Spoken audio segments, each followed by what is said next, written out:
but it's the life that I choose. Yeah, sing about the six-blade, sing about the switchblade, and a torture tattoo, and I've been riding on a ghost train. If rock and roll really is a religious experience, some of the most heavenly music here on earth has got to be that of guitarist Mark Knopfler of Dire Straits. Ever since his group scored in 1978 with Sultans of Swing, Knopfler has offered up guitar work noted for its sinuous leads, silky precision, and stripped-down poetry. Yet for all his expertise, Knopfler doesn't consider himself anything near a virtuoso. I don't sort of regard myself as a particularly accomplished musician at all. It's much more a feel thing. And anyway, for me, the guitar has always been something that, I love it very much, you know. And you never stop learning on it, but it's something that I use.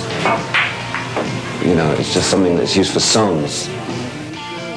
Before Dire Straits' success, Knopfler worked as a newspaper reporter and college-level English teacher, but he'd been honing his guitar skills since he was a boy in Scotland. He still remembers his first guitar.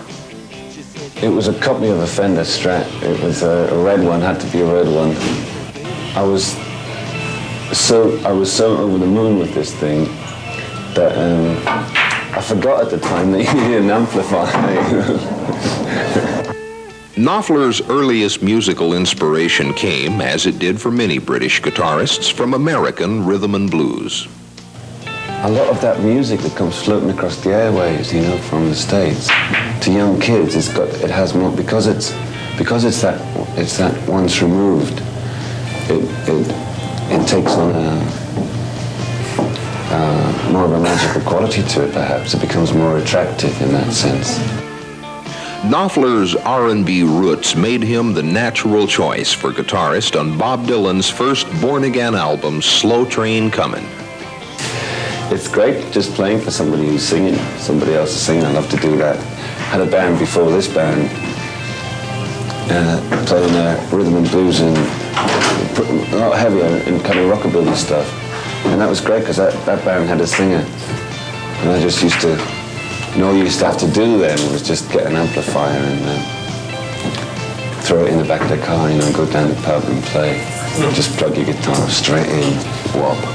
There was never any point where you think, oh, you know, we've won the lottery, you know. Now we're going to meet the Queen. It was never anything like that. I never think about having made it. I'm always wanting to make something else.